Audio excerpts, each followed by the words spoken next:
I grew up as the responsible son, working hard for every single thing I owned. My restored 1969 Mustang was my pride and joy. 3 years of saving and 6 months of restoration work. Then my younger brother Alan, the golden child who could do no wrong in my parents' eyes, stole my car and crashed it while driving drunk. The worst part, my parents had the audacity to demand I take the blame because prison would ruin Alan's future. Little did they know how far I would go to stand up for myself. Where are you watching from today?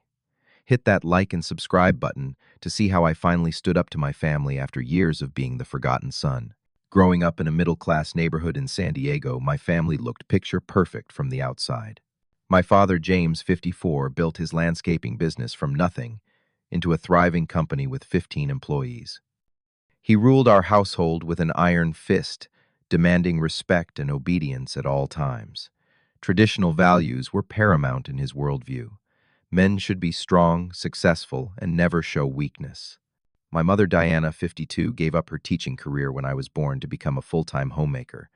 While loving in her way, she avoided conflict at all costs, particularly with my father. When tensions rose, she would retreat to the kitchen to bake or busy herself with household tasks. This pattern of avoidance enabled my father's increasingly controlling behavior throughout my childhood. Then there was my younger brother, Alan, 23, the undisputed star of our family.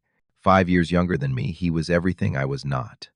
Athletic, outgoing, and naturally charismatic. From the moment he could walk, Alan became the center of our family universe. His blue eyes and easy smile charmed everyone he met, including our parents, who seemed blind to his growing irresponsibility and sense of entitlement. As for me, Enrique, I was the overlooked elder son. While Alan commanded attention with his boisterous personality, I was quieter and more introspective. I found joy in computers, books, and building things with my hands. These interests, however, never seemed to impress my father, who frequently commented that I needed to toughen up and be more like your brother. The contrast between how my parents treated Alan and me was evident from our earliest years. When Alan won his first T-ball trophy at age 6, my father took the entire family out for an expensive dinner celebration. Photos were taken, relatives called, and the trophy was placed prominently on the living room mantel. 3 weeks earlier, when I had won first place in the regional science fair, my achievement warranted only a brief good job before the conversation shifted to Alan's upcoming game. Birthday celebrations highlighted this disparity even more painfully. Alan's parties were elaborate affairs with dozens of friends, custom cakes, and expensive presents. My father would spend weeks planning special surprises, from backyard carnivals to professional sports tickets. My birthdays, by contrast, were often nearly forgotten. On my 16th birthday, my mother hastily picked up a grocery store cake after I mentioned the date that morning. My father arrived home late, handed me a $20 bill, and asked why we were having dessert before dinner. Christmas mornings told the same story. While I would receive practical gifts like clothes and school supplies, Alan would unwrap the latest gaming systems, sports equipment, or whatever trendy item he had mentioned wanting. One year I saved for months to buy my father a special edition of his favorite author's new book. He thanked me briefly before becoming engrossed in the expensive golf clubs Alan had picked out using our parents' credit card. Throughout these years, my father's constant refrain to me was man up. When I expressed disappointment about missing a field trip because the permission slip was forgotten, I needed to man up and stop complaining. When Alan broke my science fair project the night before judging, I was told to man up and fix it. When I was bullied in 9th grade, the advice was to man up and fight back, followed by enrollment in boxing lessons I never wanted. My college years finally offered an escape from the suffocating family dynamic. I chose a university 500 miles away despite receiving only minimal financial support from my parents. They covered Alan's full tuition at a private school, but told me they expected me to build character by working through college. So I did, taking on 2 part-time jobs while maintaining Dean's List status every semester. I worked as a teaching assistant in the computer science department and stocked shelves overnight at a local grocery store. Between classes and work, I managed only 4 or 5 hours of sleep most nights. Despite the exhaustion, those years were freeing. Away from my family's shadow, I discovered my own strengths and built friendships with people who valued me for who I was. My graduation day arrived with a mixture of pride and disappointment. As I sat among my peers in my cap and gown, I scanned the audience for my family.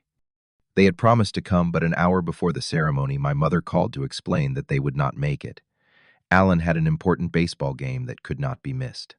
I accepted their absence with a practiced smile, assuring my mother it was fine. My roommate's family took photos of me and treated me to dinner afterward. With my computer science degree in hand, I landed a solid position at a software development company.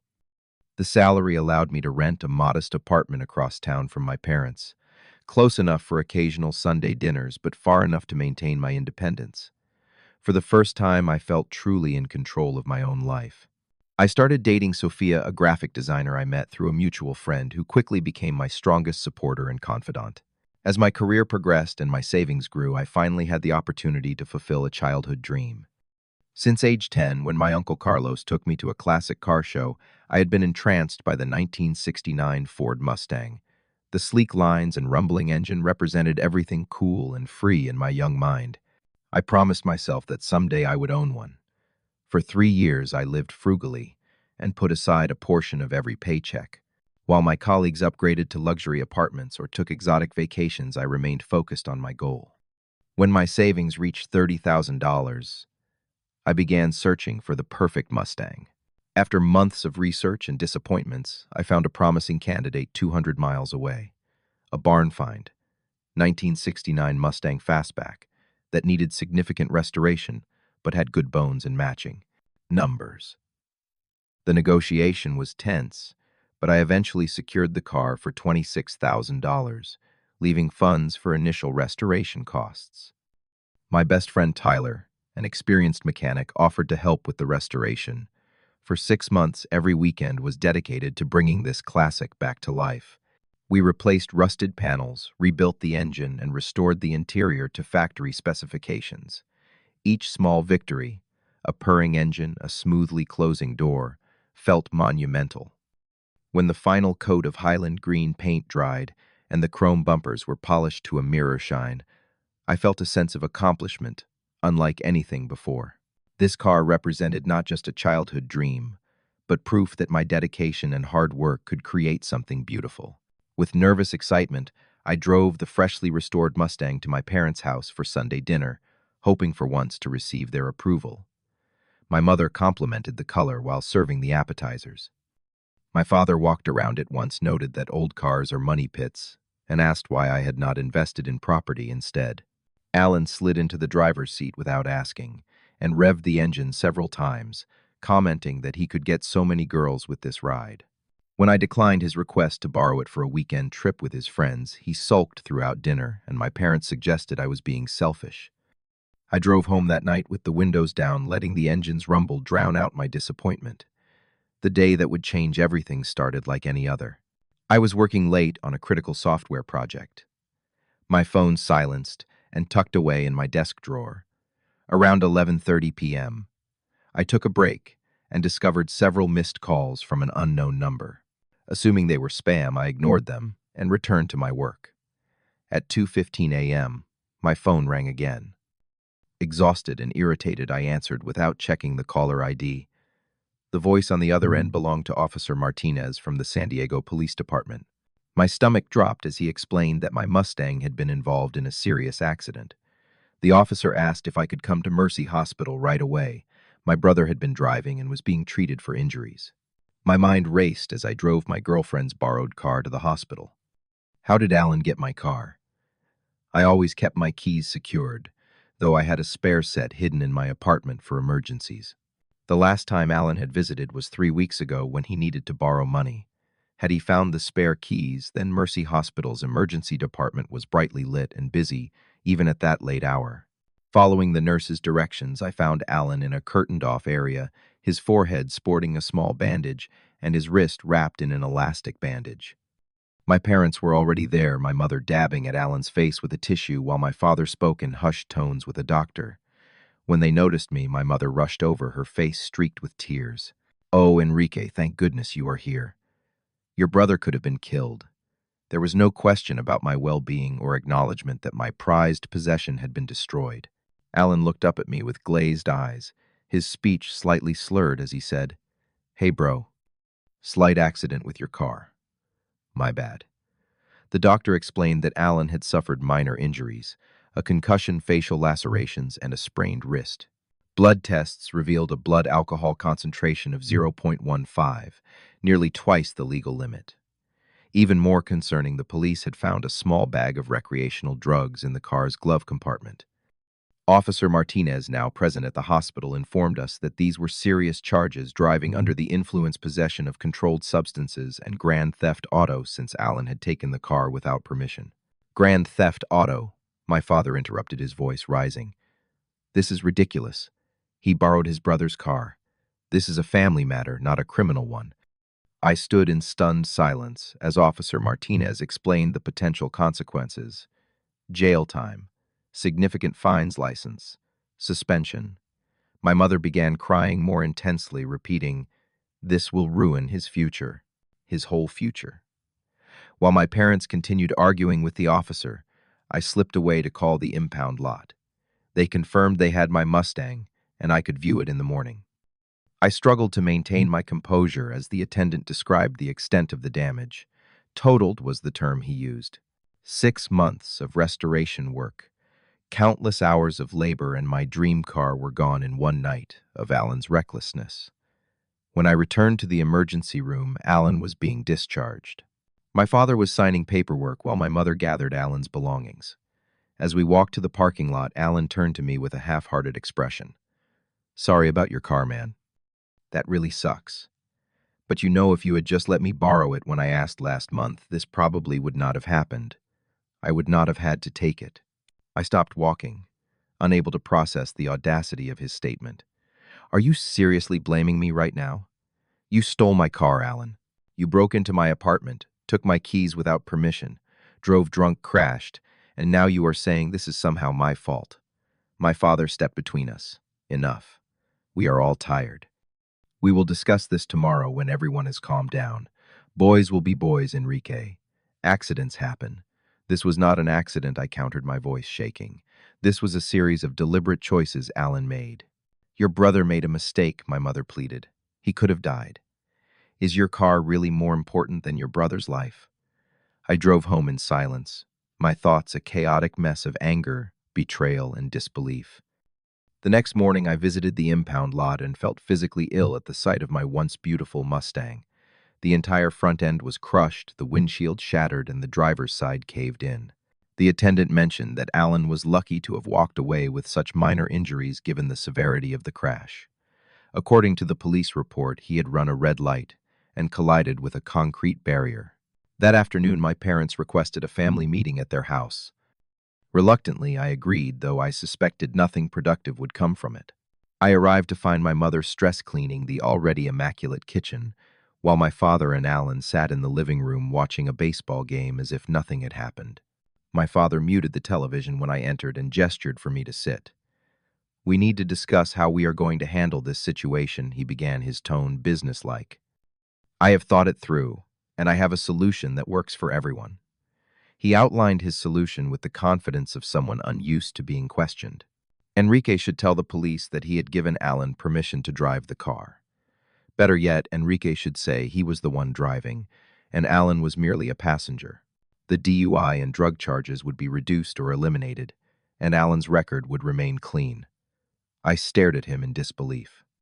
"You want me to confess to crimes I did not commit, to say I was driving drunk and had drugs in my possession? We are family," my mother interjected, her eyes pleading. "We protect each other. Alan has his whole future ahead of him. Law school, his tennis career. A criminal record would destroy everything he has worked for." Alan lounged on the sofa, scrolling through his phone as if bored by the conversation determining his fate. Without looking up, he added, "It is not that big a deal, Enrique. Your insurance will cover the car. Dad said he would give you $5,000 toward a new one. Problem solved." "5,000, I repeated incredulously. The car was worth over 40,000, and that is beside the point. You stole my spare key from my apartment, took my car without permission, drove drunk, had drugs in the vehicle, crashed it, and now you want me to take the blame." My father's face hardened. "The key point here is that your brother's life will be ruined by this. Your life is already established. You have your job, your apartment. Alan is just starting out. One mistake should not define his future. And what about my future, I asked. A DUI conviction could cost me my security clearance at work. I could lose my job, not to mention the legal fees, increased insurance premiums, and having a criminal record myself. We would help with all that, my mother assured me, though her voice lacked conviction. This is not a request, Enrique, my father stated firmly, his patience visibly thinning. This is what is going to happen. If you refuse to help your brother in this time of need, you can consider yourself no longer part of this family. No more Sunday dinners, no holiday gatherings, no financial help if you ever need it. Think very carefully about your next words. The threat hung in the air between us. For the first time, I saw my family with complete clarity, the toxic dynamic that had shaped my entire life, the unfair expectations, the conditional love. I stood up surprisingly calm despite the storm of emotions inside me. No, I said simply. I will not lie to the police. I will not ruin my life to save Alan from the consequences of his actions. Not this time. My father's face flushed deep red as he rose to his feet. Then get out of my house. You are no son of mine. As I walked to my car, my mother ran after me, tears streaming down her face. Please, reconsider, Enrique. Family comes first. Always. I turned to her with a sad smile. That is the problem, Mom. In this family, I never came first. Not once.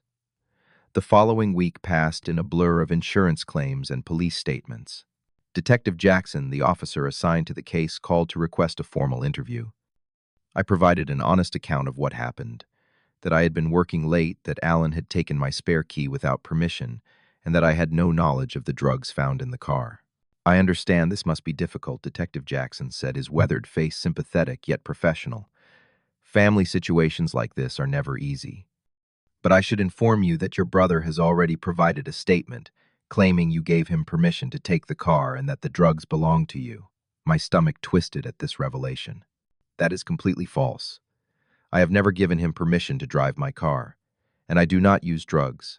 You can test me right now if you need proof. The detective nodded, making notes in his file. We are investigating all angles.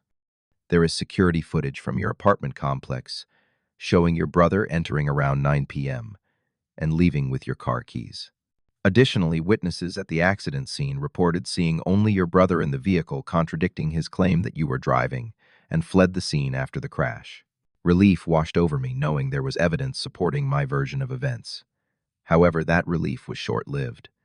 That evening, my father called, his voice cold and threatening. Detective Jackson contacted me today. What did you tell him? The truth, I replied simply. I thought I made myself clear, he growled. You need to call him back and change your statement. Tell him you gave Alan permission to use the car and that you left the drugs in there from a party last weekend. I will not perjure myself, Dad. Then prepare for war, he hissed before hanging up. Minutes later, my mother called, sobbing into the phone. Please, Enrique. Your father is furious. Just do what he asks. We are your family. Family loyalty should come before everything else. Her emotional manipulation, once effective, now felt transparent. I gently but firmly explained my position and ended the call. Throughout the night, my phone buzzed with messages from extended family members, aunts, uncles, cousins, all urging me to do the right thing and stand by my brother. None of them had the full story. Only my parents' carefully crafted version, painting Alan as a victim of my selfishness. The pressure campaign escalated the following day when my parents showed up unannounced at my workplace. My father's voice boomed across the open office as he demanded to speak with me. Colleagues looked up from their desks, startled by the disruption. My supervisor, Melissa, approached with concern as I tried to guide my parents to a conference room. You think you are something special with your fancy job and your fancy car, my father shouted, refusing to lower his voice. You have always been selfish, always thinking only about yourself. I will make sure everyone knows what kind of son you really are. Security was called, and my parents were escorted from the building. Melissa pulled me aside afterward, her face concerned. Enrique, is everything okay? Do you need to take some time off? Humiliated and shaken. I explained the situation briefly. To my surprise, she was entirely supportive, offering flexible work hours and the company's legal assistance if needed. For the first time, I realized that not all authority figures were like my father. Some actually cared about the well-being of those under their responsibility. The harassment continued on multiple fronts. Alan's girlfriend started posting thinly veiled accusations on social media suggesting I was trying to frame him out of jealousy. Anonymous threatening messages appeared on my phone. "Watch your back. You will regret this. Family traitors get what they deserve." One morning, I discovered my apartment door defaced with the word snitch in red paint, and my assigned parking space filled with trash. Through it all, Sophia remained my rock. She stayed with me for safety, helped document every incident, and reminded me daily that I was doing the right thing by standing up for myself. "Your family is using the language of love to justify abuse," she observed one night as I struggled with doubt. "Real love does not demand self-destruction as proof of loyalty."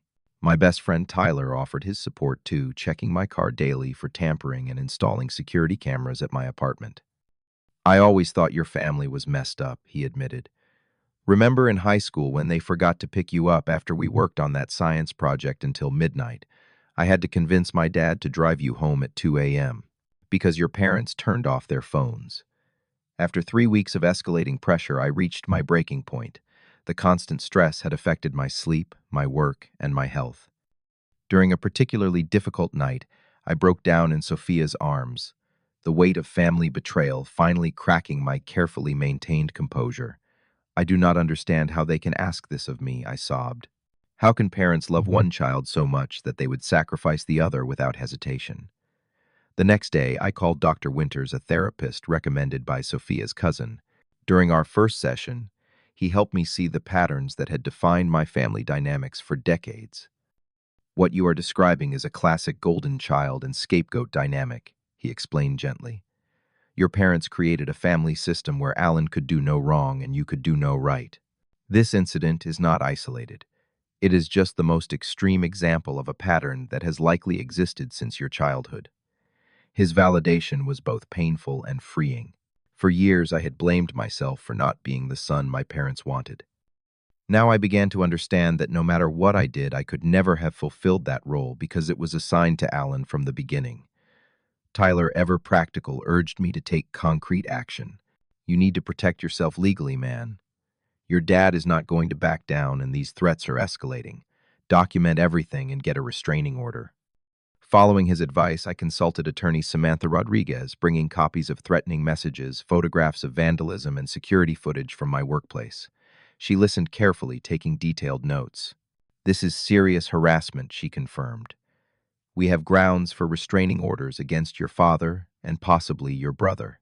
Additionally, the police should be informed about these threats, as they could constitute witness intimidation related to the original case." When my father was served with the restraining order papers 3 days later, his rage reached new heights. He called from an unknown number, screaming threats, until I hung up and reported the violation to Samantha. Surprisingly, it was this legal action that finally cracked Alan's facade. He called late one evening, his voice uncharacteristically subdued. "Enrique, can we talk? Just you and me, wary, but curious." I agreed to a phone conversation, but informed him I was recording it for my protection. After an uncomfortable silence, he sighed. "I messed up. Really messed up. Dad keeps pushing me to stick to the story, but I cannot do it anymore. The cops have the security footage, the witness statements, everything. My lawyer says I am looking at serious time unless I cooperate." "Why are you telling me this now?" I asked. "Because Dad is getting scary. He tried to contact the detective handling the case, offered him money to lose some evidence. The detective recorded everything." His voice cracked. "Dad might be going to jail too, and it is all because of me." For the first time in our adult lives, I heard genuine remorse in my brother's voice. "It is not all because of you, Alan. It is because of choices you both made." "I am going to tell the truth," he said quietly.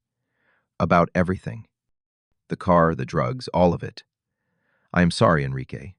I know that does not fix your car or anything else, but I am really sorry." This recorded confession became a pivotal piece of evidence in the cases that followed.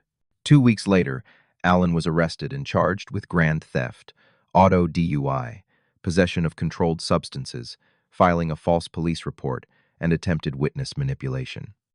My father was arrested the following day for obstruction of justice witness tampering and attempted bribery of a police officer.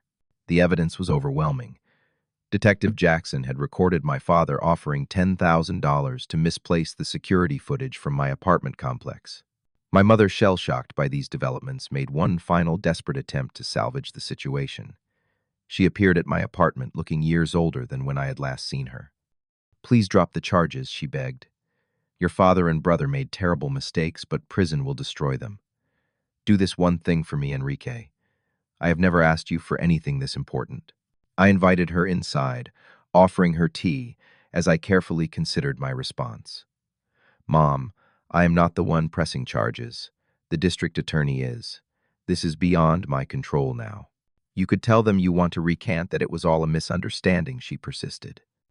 Looking at her, this woman who had stood by silently throughout my childhood as I was overlooked and diminished, I felt a complicated mixture of pity and resolve. Would Dad have dropped charges if I had done what Alan did? Or would he have made sure I faced every possible consequence? She had no answer because we both knew the truth.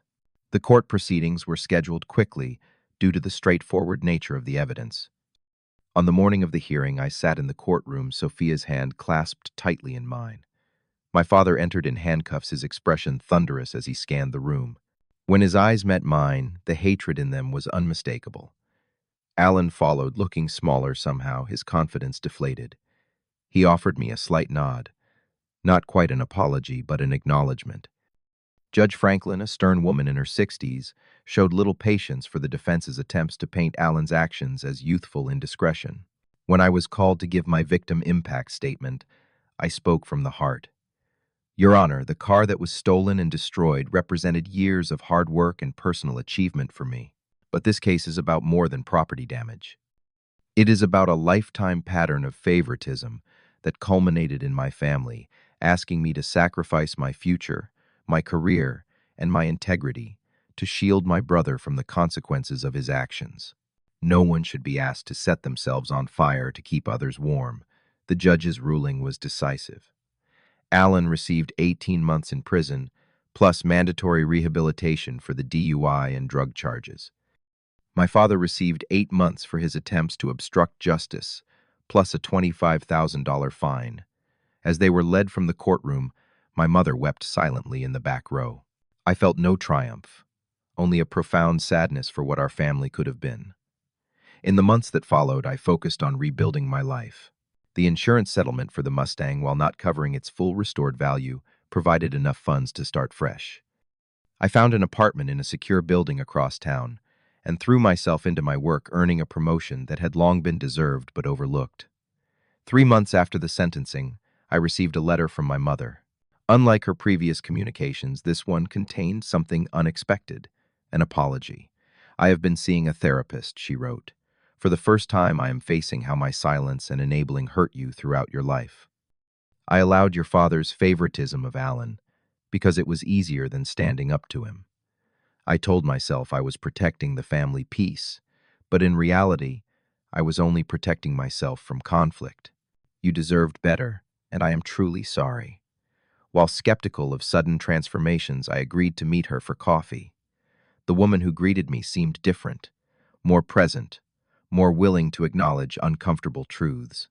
Our relationship remained tentative, but it was a beginning. Therapy became an essential part of my healing journey. Dr. Winters helped me process not just the recent betrayal, but the lifetime of small injuries that preceded it. I began to understand that my worth was never dependent on my family's ability to recognize it. The colleagues who had witnessed my father's outburst became friends who invited me to holiday gatherings. Sophia's family welcomed me warmly, showing me what healthy family dynamics could look like.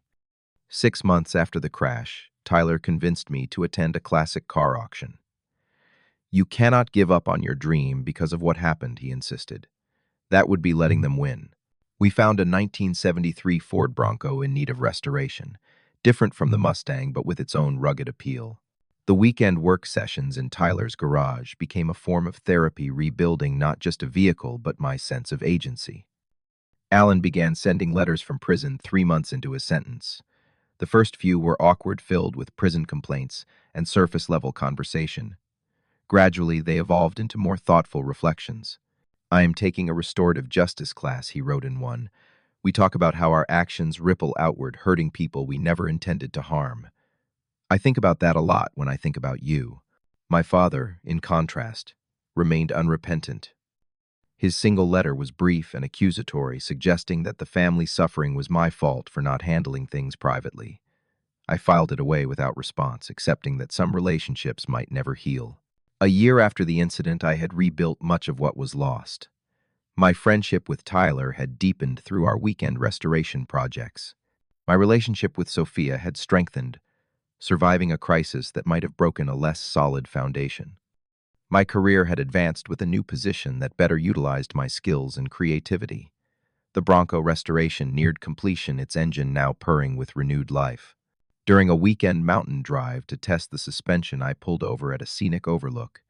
As Sophia admired the view, I reached into my pocket for the ring I had been carrying for weeks, waiting for the perfect moment. "This past year showed me what really matters," I told her as I knelt on one knee. "Not possessions or family approval, but having people in your life who love you for exactly who you are." Her joyful acceptance felt like the beginning of a new family, one built on mutual respect and genuine support. When Alan was released after serving his full sentence, he called to ask if we could meet. Over coffee at a neutral location, I found him changed, more thoughtful, less entitled, genuinely contrite. "I will never be able to make up for what I did," he said, "but I would like the chance to try to be a better brother going forward." I agreed to cautious occasional contact, understanding that trust would need to be rebuilt slowly, if at all. My mother continued her efforts to make amends, attending family therapy sessions and working to establish healthier boundaries with my father upon his release. Though our relationship remained complicated, I appreciated her genuine efforts to change. My father, however, remained distant and unrepentant. Upon his release, he attempted to resume his position of authority, expecting the family to continue revolving around his demands. When I maintained my boundaries, refusing Sunday dinners, unless basic respect was demonstrated, he declared me dead to him, a pronouncement that once would have devastated me, but now prompted only a sad acknowledgement that some people cannot change. Today, I find myself at peace with these complicated family dynamics. I have learned that family is not just about blood, but about who shows up for you consistently with respect and care. I have created boundaries that protect my well-being while leaving room for those who genuinely wish to be part of my life. Most importantly, I have discovered that standing up for yourself is not selfish. It is an essential act of self-respect. The restored Bronco sits in my garage now, next to the small workshop where I build custom furniture on weekends, another passion I rediscovered during my healing journey. Sophia and I are planning our wedding, a small ceremony surrounded by people who truly support us. Tyler will be my best man, having proved himself family in all the ways that matter most. I sometimes wonder what would have happened if I had given in to my parents' demands that night. Would the temporary peace have been worth the sacrifice of my integrity? Would pleasing my family have filled the void of self-respect I would have lost? These questions have no easy answers, but I know with certainty that the hardest decision I ever made led to the most profound growth. Have you ever had to stand up to family pressure to protect yourself? Did you choose peace at any cost or your own well-being? Drop a comment below sharing your experience. Your story might help someone else find the courage to set healthy boundaries. And if this story resonated with you, please hit that subscribe button and share this video with someone who might need to hear that it is okay to put themselves first sometimes. Thank you for listening. And remember, the family you choose can be as meaningful as the family you were born into.